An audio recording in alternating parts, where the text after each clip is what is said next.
Hello दोस्तों, good morning. स्वागत है एक बार फिर से आप सभी का एमजेटी एजुकेशन में। साथियों, आज है 30 जनवरी और आज की वीडियो में हम लोग बात करेंगे 30 जनवरी 2025 के most important daily current affair के क्वेश्चंस के बारे में। तो चलिए बिना किसी देरी की शुरुआत करते हैं। सबसे पहले कल का रिवीजन करेंगे। कल जो भी चीजें हम लोगों ने पढ़ी थी उसको वन लाइनर फॉर्मेट में रिवीजन करेंगे, फिर आज की तरफ बढ़ेंगे। कल हम लोगों ने पढ़ा था आईसीसी पुरुष cricketer of the year 2024 Jasprit Bumrah को चुना गया है। खेलो इंडिया विंटर गेम्स 2025, इसमें सबसे ज्यादा मेडल लद्दाख ने जीता है। लद्दाख और जम्मू कश्मीर में आयोजित हुआ था, 5वां संस्करण था। 76वें गणतंत्र दिवस में किसकी झांकी ने सर्वश्रेष्ठ का पुरस्कार जीता? तो उत्तर प्रदेश की झांकी ने सबसे बेस्ट झांकी का पुरस्कार जीता है। Utkarsh Odisha make in Odisha conclave का उद्घाटन पीएम मोदी ने किया हुआ है। इसके अलावा 5 वर्षों की वैलिडिटी के साथ वृंदावन में बांके बिहारी मंदिर को विदेशी अंशदान अधिनियम यानी एफसीआरए का लाइसेंस मिल गया है। गुलियन बैरे सिंड्रोम, इसका नया मामला महाराष्ट्र में देखने को मिल रहा है, पुणे में। संयुक्त संसदीय समिति ने अभी 14 संशोधनों के साथ वक्फ संशोधन विधेयक को मंजूरी दे दी है। इसके अलावा कल हम लोगों ने पढ़ा था महिला हॉकी इंडिया लीग 2024-25 में उद्घाटन संस्करण यानी पहला संस्करण जीता ओडिशा वॉरियर्स ने। इसके अलावा धनलक्ष्मी बैंक के कार्यकारी निदेशक पी सूर्यराज नियुक्त किए गए। अलेक्जेंडर लुकासेंको, ये बेलारूस के हैं, इन्होंने 7वीं बार राष्ट्रपति पद का चुनाव जीता हुआ है। तो ये टॉप 10 करंट अफेयर के क्वेश्चंस थे कल की वीडियो से, जो डिटेल में आपने कल पढ़ी थी लेकिन आज आपने रिवीजन किया है। इसकी पीडीएफ और क्विज आपको एमजेटी ऐप पे मिल जाएगी, आप वहां से जाकर के फ्री में प्राप्त कर सकते हैं। वीडियो में आगे बढ़ने से पहले साथियों एक जरूरी सूचना है, जनवरी विजडम सेल स्टार्ट हो चुकी है टेक्स्ट बुक की। 30 और 31 जनवरी को एक बार फिर से आपको मौका मिल रहा है मात्र 351 रुपए में टेक्स्ट बुक पास प्रो प्राप्त करने का। इसके लिए आपको एमजेटी कूपन कोड लगाना होगा, तो आप लिंक डिस्क्रिप्शन में दिया गया है, वहां पर जाकर के क्लिक कीजिए, yearly text book pass pro प्राप्त कीजिए, जिसमें आपको इंडिया के सभी गवर्नमेंट एग्जाम प्रिपरेशन वाले मॉक टेस्ट मिल जाएंगे प्रीवियस ईयर के क्वेश्चंस के साथ। याद रहे ये सेल केवल आज और कल के लिए है। शुरुआत करते हैं। पहला क्वेश्चन, निम्न में से किसकी पुण्यतिथि पर प्रत्येक वर्ष 30 जनवरी को शहीद दिवस मनाया जाता है? तो देखिए, अगर 30 जनवरी दिया गया है तब पूछा गया है शहीद दिवस, तब तो आप बताएंगे महात्मा गांधी जी की पुण्यतिथि पर मनाते हैं शहीद दिवस। लेकिन अगर यही 30 जनवरी ना दिया होता, 23 मार्च दिया होता, तब भगत सिंह जी, सुखदेव जी और राजगुरु जी की जयंती की पुण्यतिथि पर मनाया जाता है। ठीक है ना, 23 मार्च अगर दिया गया होता तो यहाँ पर 23 मार्च लिख लेना, यहाँ पर 30 जनवरी लिख लेना। 2 बार कहने का मतलब यही है कि 2 बार साल भर में शहीद दिवस मनाया जाता है, एक बार 23 मार्च को, एक बार 30 जनवरी को। 30 जनवरी को महात्मा गांधी जी की पुण्यतिथि पर, क्योंकि 1948 में नाथूराम विनायक गोडसे ने इनकी हत्या कर दी थी गोली मार करके, ठीक है ना, बिरला हाउस में।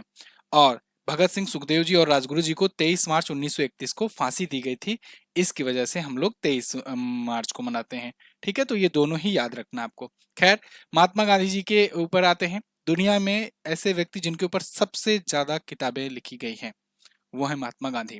इनका समाधि स्थल है राजघाट में, दिल्ली में। और आप जानते हो 1915 को 9 जनवरी को ये भारत दोबारा से वापस आए थे, और इस वजह से हम लोग प्रवासी भारतीय दिवस 9 जनवरी को मनाते हैं। अभी रिसेंटली ही प्रवासी भारतीय सम्मेलन आयोजित किया गया था ओडिशा में। ठीक है, चलिए अब यहाँ पर कुछ और महापुरुषों से संबंधित जो दिवस हैं उनका रिवीजन के लिए दिया गया है, रिवाइज कीजिए। जैसे 12 जनवरी को राष्ट्रीय युवा दिवस मनाते हैं स्वामी विवेकानंद जी की जयंती पर।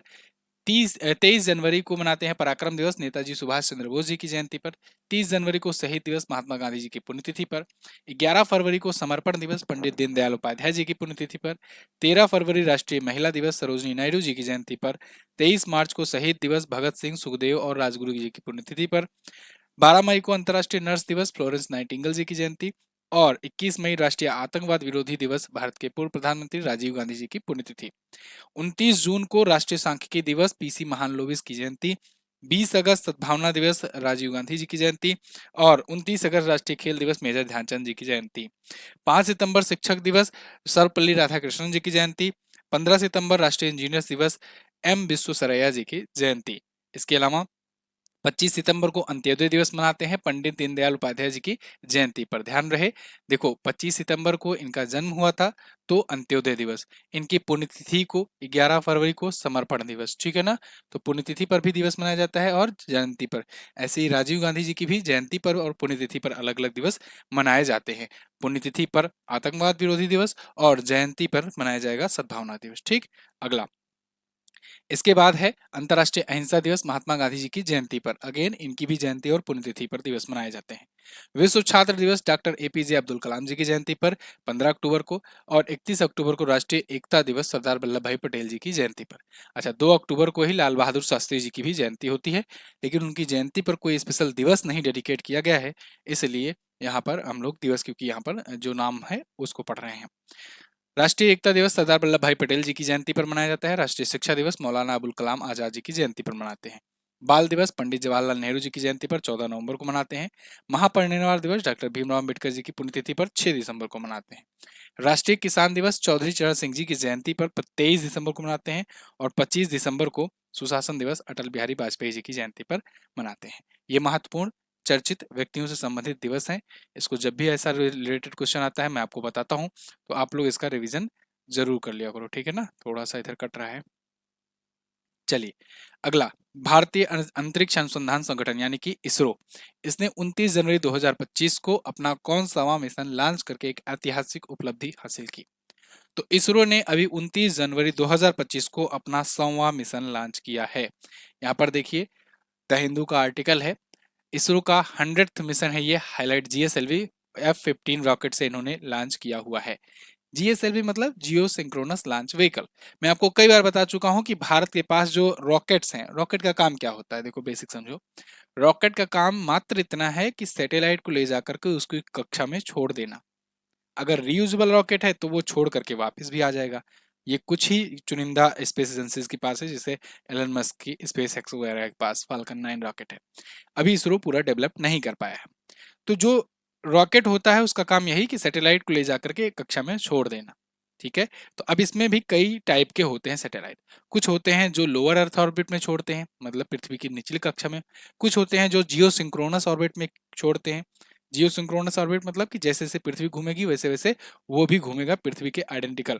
तो इससे क्या होता है कि निगरानी, कम्युनिकेशन, इन सब में बहुत अच्छे से काम आता है। खैर, यहाँ पर जीएसएलवी रॉकेट से भेजा गया। इसरो के पास कौन कौन सा रॉकेट है?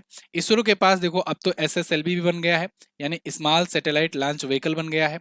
अभी आपको नहीं देखा, पिछली साल D3 इसका लॉन्च किया गया था। तो ये है अपने पास रॉकेट। इसके अलावा अपने पास पीएसएलवी, सबसे पहले पीएसएलवी ही बना था, पीएसएलवी है।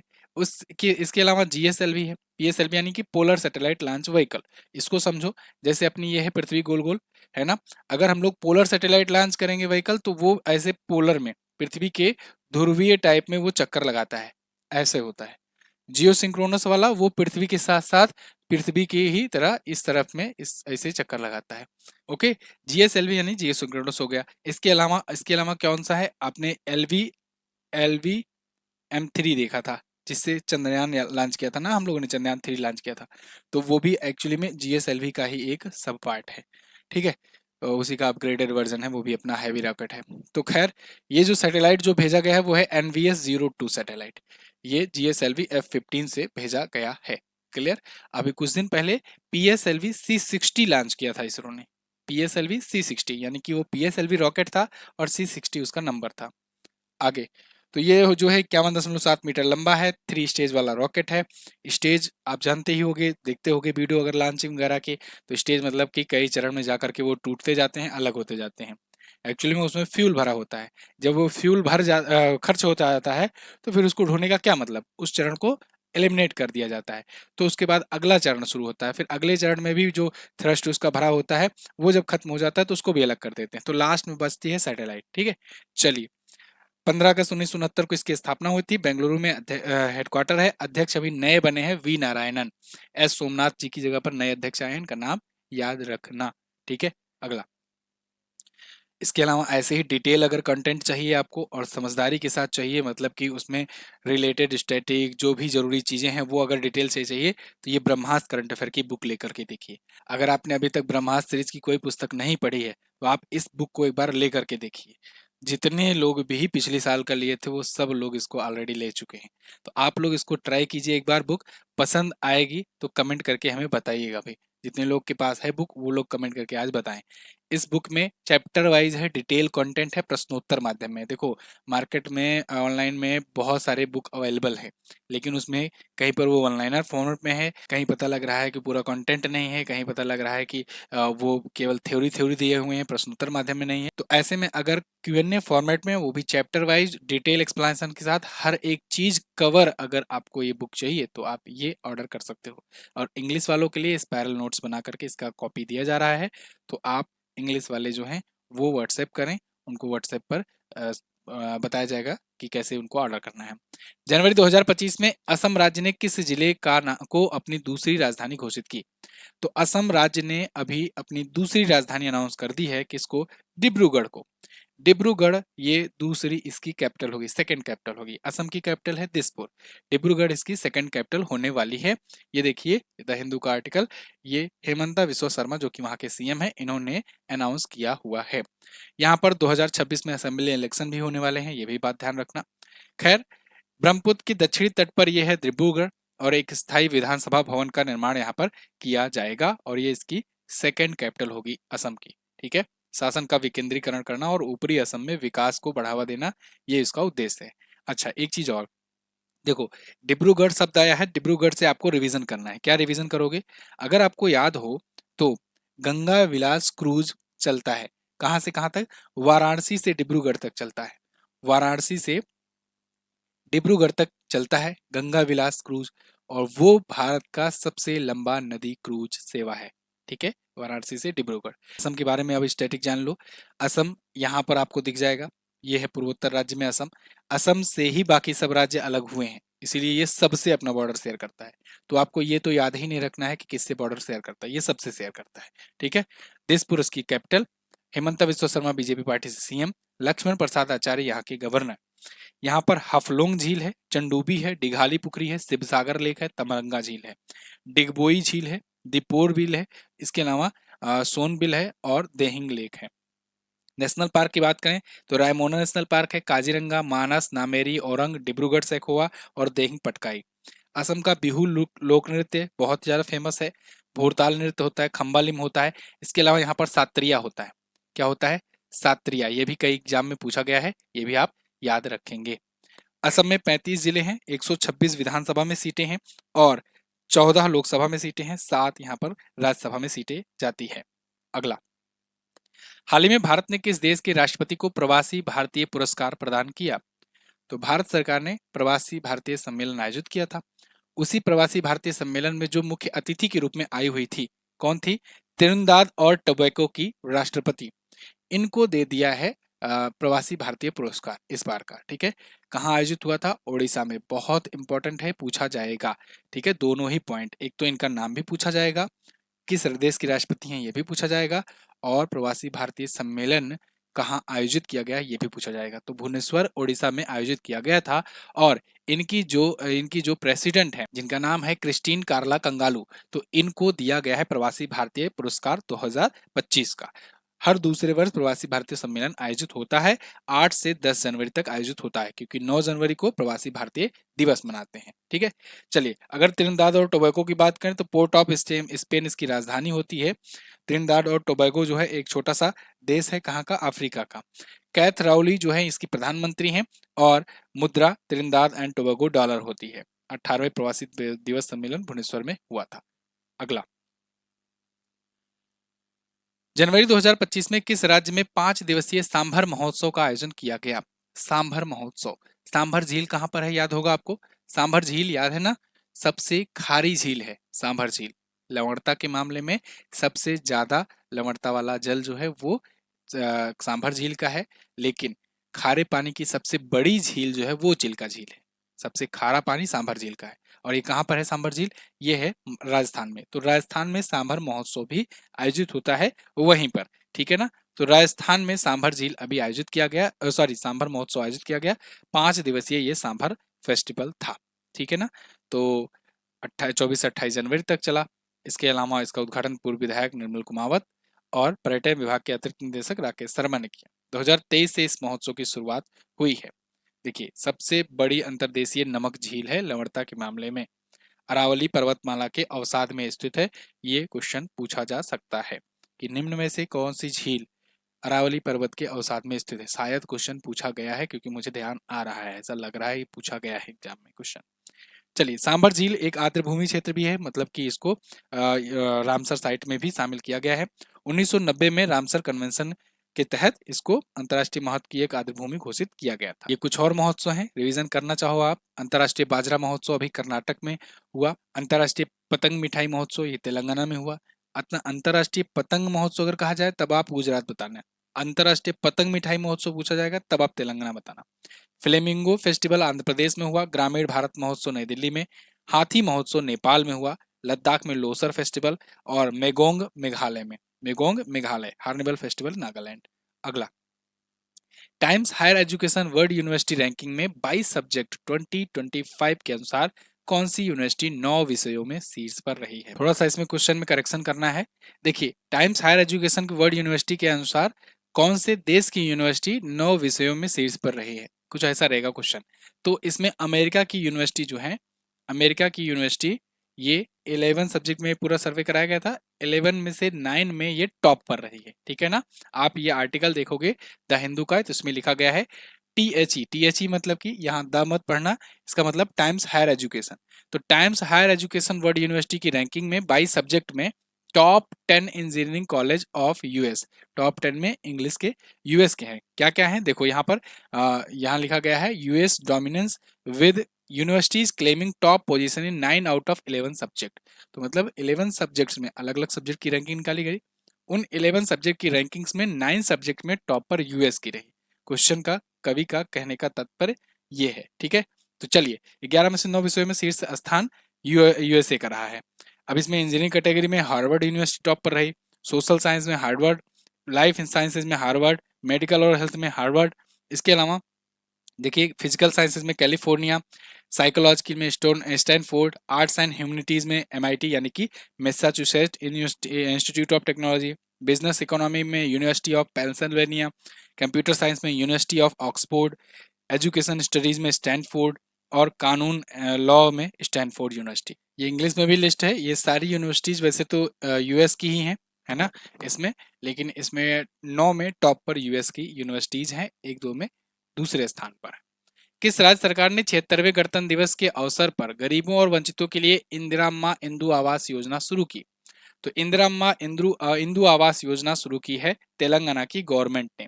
76वें गणतंत्र दिवस 2025 के अवसर पर यह शुरू किया गया है गरीबों और वंचितों के लिए। ये आपको रेवंत रेड्डी दिख जाएंगे, जो कि तेलंगाना के वर्तमान में CM है, चीफ मिनिस्टर है। इन्होंने अभी 4 योजनाओं की शुरुआत की है गणतंत्र दिवस के इस अवसर पर। रायथू भरोसा, इंदिराम्मा आत्मीय भरोसा, इंदिराम्मा इंदुलू और नए राशन कार्ड, ठीक है ना। तो ये 4 बेसिकली शुरू किए हैं। 3 तो योजनाओं के नाम है। तो देखिए, रायतू भरोसा जो होगा, ये कृषि योग्य भूमि के लिए प्रति एकड़ 12,000 रुपए का वित्तीय आवंटन होगा। इसके अलावा भूमिहीन कृषि मजदूर परिवारों को सालाना 12,000 रुपए की वित्तीय सहायता के लिए इंदिराम्मा आत्मीय भरोसा। इंदिराम्मा इंदुलू जो होगा, ये बेघर दलित आदिवासियों को पिछड़े वर्गों के लिए एक आवास योजना है। तो ये तीनों योजनाओं को आपको याद रखना है। बाकी राशन कार्ड के लिए देखिए, राशन कार्ड का निर्माण के लिए तो शुरू ही किया गया। तो घर बनाने के लिए 5 लाख रुपए की वित्तीय सहायता इसमें मिलेगी, ठीक है, इंदिराम्मा इंदुलू में। अगला, ये चुनाव से पहले इन्होंने अनाउंस किया था, 2023 में जब चुनाव हुआ था उससे पहले। कांग्रेस की पार्टी से हैं और ये CM है नए। जिष्णुदेव वर्मा जो है, ये यहाँ के गवर्नर हैं। ये व्यक्ति के रूप में दूसरे और तेलंगाना के तीसरे CM है, ये बात ध्यान रखना, ठीक है। 33 जिले हैं तेलंगाना में। विधानसभा में 119 सीटें, लोकसभा में यहाँ से 17 और राज्यसभा में 7 सीटें जाती है। हैदराबाद राजधानी है। हुसैन निजाम और भद्रकाली झील है। श्रीशैलम टाइगर रिजर्व यहाँ पर भी पड़ता है। कंवल वन्य जीव अभ्यारण्य है। पेरिनी, थंडवम, बोनालू प्रमुख लोक नृत्य हैं। तेलंगाना आपको यहाँ पर देखने को मिलेगा। इसका गठन 2 जून 2014 को किया गया था। 2 जून 2014 को ये अलग हुआ था आंध्र प्रदेश से। आंध्र प्रदेश से अलग हुआ था, ठीक है। चलिए अगला, निम्न में से कौन सा देश जनवरी 2025 में आधिकारिक तौर पर यूरो ड्रोन कार्यक्रम में शामिल हुआ। तो यूरो ड्रोन कार्यक्रम में भारत शामिल हो गया है ऑफिशियली। यूरो ड्रोन कार्यक्रम है क्या? यूरो ड्रोन कार्यक्रम एक प्रकार से यूरोपियंस के द्वारा, कुछ यूरोपीय बड़े बड़े जो देश हैं उनके द्वारा शुरू किया गया एक ड्रोन प्रोग्राम है। इसमें एक विशेष तरीके का ड्रोन प्रोग्राम है। ड्रोन मतलब कि UAV समझा करो, अनमैन्ड एयर व्हीकल, यानी ऐसा एयर व्हीकल जो अनमैन्ड हो, वो बाहर से दूर से किसी से रिमोटली पायलट किया जा रहा हो, उसमें कोई पायलट बैठा ना हो। तो ऐसे भी ये यूरो ड्रोन नाम इसीलिए ड्रोन इसमें रखे हुए हैं। यूरो मतलब यूरोपियन, आप समझो। अब इसको समझिए ये है क्या। ये है मेल आरपीएएस। मेल आरपीएएस इसको शॉर्ट फॉर्म में कहते हैं। इसका पूरा नाम है medium altitude long endurance remotely pilot aircraft system.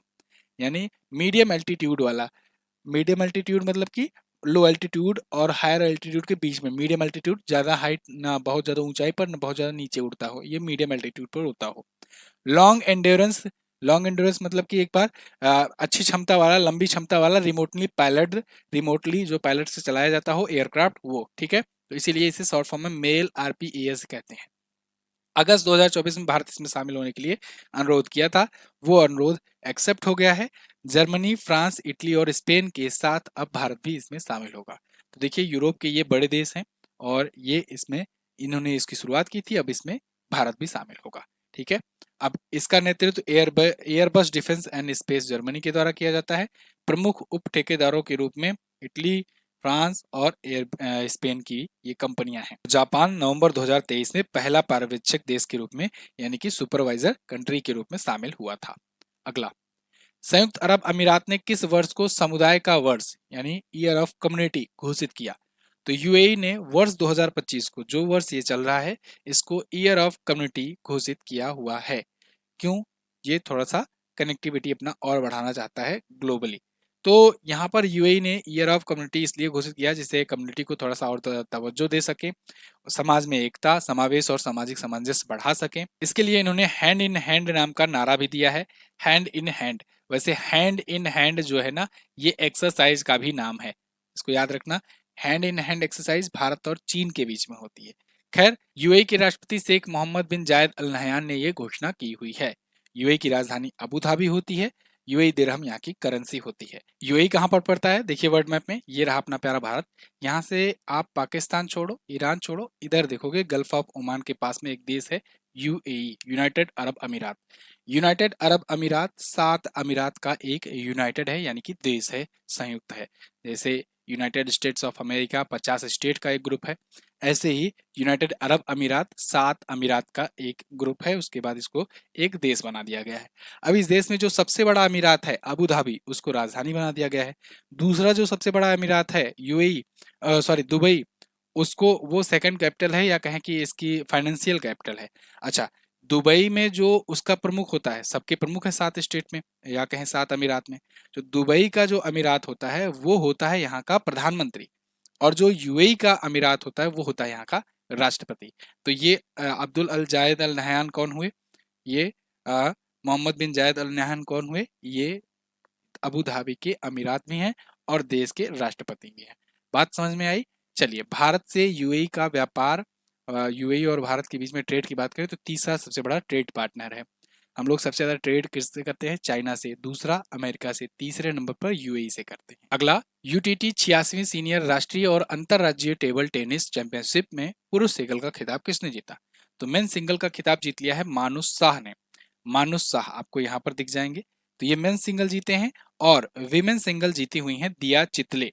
दिया चितले। तो ये 86वां संस्करण था, 1926 जनवरी तक आयोजित किया गया। Table tennis federation of India के द्वारा आयोजित हुआ। तो ये टेबल टेनिस का ही एक राज्य अंतरराज्यीय या कहें कि नेशनल लेवल का टूर्नामेंट था। गुजरात के सूरत में पंडित दीनदयाल उपाध्याय इंडोर स्टेडियम में आयोजन किया गया। मिक्स डबल्स जीता है पोयवंती वैश्य और आकाश पाल ने। अगर table tennis federation of India की बात करें तो इसके अध्यक्ष पूछे जा सकते हैं, मेघना अहलावत इसके अध्यक्ष हैं।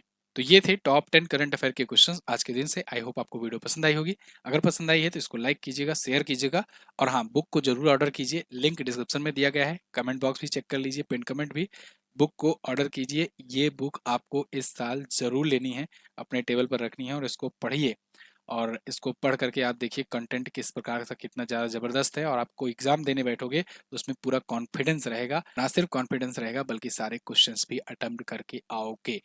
चलिए, और लास्ट डे के क्वेश्चंस को देखते जाओ। कल मैंने पूछा था आपसे ऑस्ट्रेलियन ओपन में टेबल टेनिस में महिला एकल किसने जीता? तो मेडिसन कीज ने जीता है। इसके अलावा रविचंद्रन अश्विन को कौन सा पद्म पुरस्कार मिला? पद्मश्री इनको मिला हुआ है। आज आपको क्या बताना है? आईसीसी पुरुष one day cricketer of the year किसे चुना गया है? इसके अलावा दूसरा क्वेश्चन है, खेलो इंडिया विंटर गेम्स में किस राज्य या केंद्र शासित प्रदेश ने सर्वाधिक मेडल जीते हुए हैं? तो दोनों क्वेश्चंस के बारे में आपको जो भी पता होगा डिटेल से जरूर आंसर करिएगा। और हाँ, इसकी पीडीएफ आप डाउनलोड कर सकते हो टेलीग्राम से भी। टेलीग्राम ग्रुप भी ज्वाइन कर लो, एमजेटी एजुकेशन लिखकर लिखोगे तो मिल जाएगा टेलीग्राम पर। Thank you so much. जय हिंद, वंदे मातरम।